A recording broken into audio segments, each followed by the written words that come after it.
welcome to this week's edition of Warrior Weekly alongside Travis Whipple. I am Lukas DeGarmo. First, Travis, talking about football. They had their annual spring game this past weekend. A great fan turnout. A lot of people came to watch. Yeah, it was a very full stadium, and it was really nice that a lot of student clubs and organizations got involved, and so I think that really helped in student attendance. But spring game, always a great event. This year we did something a little bit new and different. We streamed it live online on WinnostateWarriors.com, so kind of a cool way for those who couldn't make it down to watch online.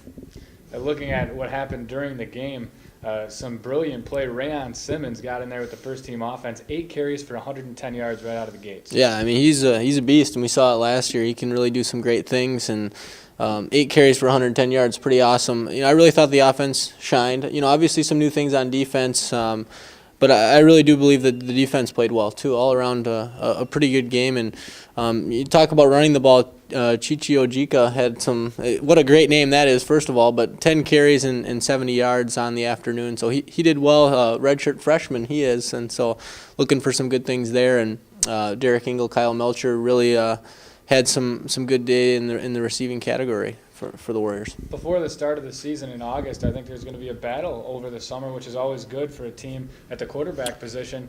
Alex Nelson, of course, last year was under Greg Preston. He's going to be a junior this upcoming season. But Brian Bradshaw, youngster for the team, actually played with the first team right out of the gates and did great. Yeah, he completed his first 7 passes and really had a solid afternoon. His dad actually was a quarterback at Northwestern, so definitely in the genes there. But I think the interesting thing, as you mentioned, it's going to be a battle. But the great thing is I think there's 3 guys there that can really do the job, and so that I think is reassuring to Coach Sawyer and the staff.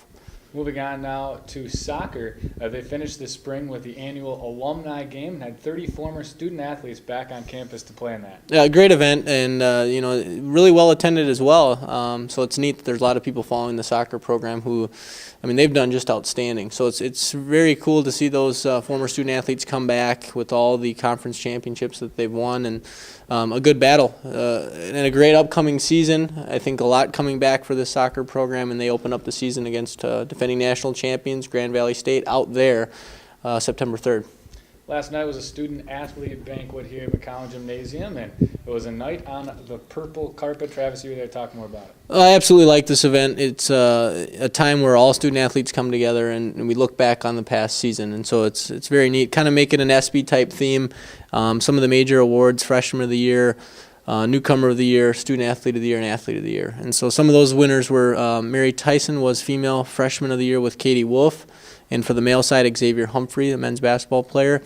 Newcomer of the year was Kelly Shaw, who's just had an outstanding year track and field. And then the male was Rayon Simmons. We talked about him earlier and his ability to run the ball for football. Student Athlete of the Year, Lauren Brown, and for the female side, and the male was Marcus Greetens. Obviously, 2 very deserving award winners there. And then Athlete of the Year, Lauren Sturdivant, All-American in soccer, and for the male side, David Johnson, who, again, an All-American as well.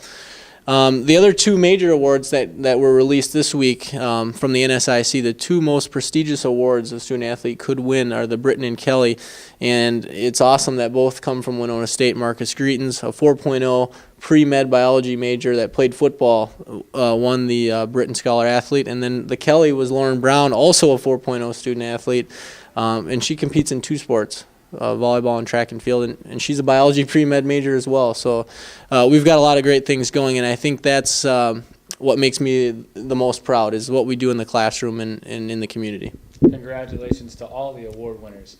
Moving on to track and field, the women's track and field team here at Winona State, 11th in the latest national poll. Yeah, they're having an outstanding year, and they just keep it coming. Record after record, they keep breaking, and really looking forward to the end of the year here for them to really shine the conference as well as those who have already qualified for the outdoor national championships. But really held their own at Drake Relay this past weekend. The 4x400 team made the finals as well as the 4x1, and the 4x1 ended up finishing 7th. So great to do that at Drake, and it's such a high-quality event. The other thing that's going on, 3 of our All-Americans, Kelly Shaw, Mary Tyson, and Rebecca Steer, are doing the coin toss this weekend at the Lacrosse Spartans game. So it's pretty cool to get invited to that event, and they're looking forward to that. Their first home meet in over 30 years this weekend on May 1st.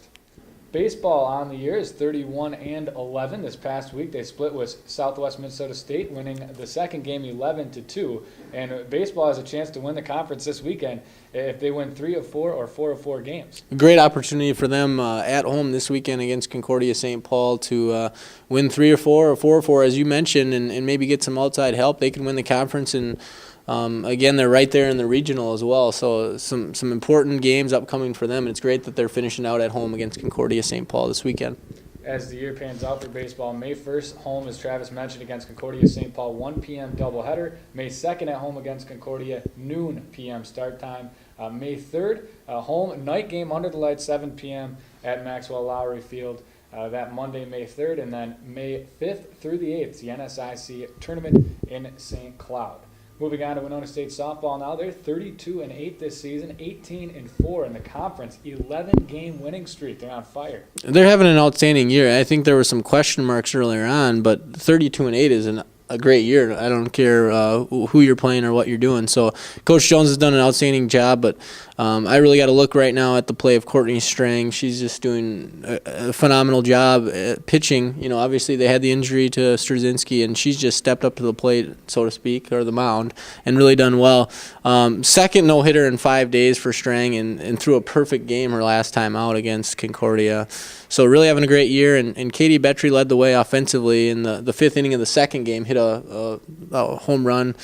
And then Molly Bieland has just been outstanding in the field. Talk about should be a Gold Glove winner. I mean, just has had some outstanding catches, robbed a home run that really propelled him in Game 1. Rest of the season for softball, May 1st at home, a 1 o'clock start time against Southwest Minnesota State. May 2nd at home against Minnesota State Mankato, start time 1 p.m. May 4th, home against the University of Wisconsin Parkside at 2 o'clock. And then May 5th through the 7th is the NSIC tournament. Moving on now to men's golf. Men's golf finished 6th place in the NSIC championships. Yeah, they finished 6th place in the championships, and out of that came Brady Strangseline going and qualifying for the regional tournament. This is the second straight year he's qualified as an individual, so we wish him the best of luck. He will be the number one overall seed in the region. So he's had a great year and a tremendous career here at Winona State. Women's golf qualified for the NCAA regional tournament as the 8th seed, and they will compete at the Jewel in Lake City. Well, you know, it's hosted by Minnesota State Mankato, but it's close here in Lake City, so hopefully we get some good support over there May 2nd through the 4th. But again, a tremendous opportunity, and almost every one of our spring sports is competing here in the regional tournament. Winona State Tennis finished 3rd in the NSIC and selected to the Division II regional tournament. Yep, they'll play Mesa State in St. Cloud this next Thursday, May 6th. And so, again, just a tremendous opportunity. Once you get into that regional play, so much can happen. But the women's tennis team has really had a good season and continue to improve all year. Good luck to all Winona State athletics teams as the spring season winds down. That's it for this week's edition of Warrior Weekly. For Travis Whipple, I am Lukas DeGarmo. It's a great day to be a Warrior. And this was a Don Dada production.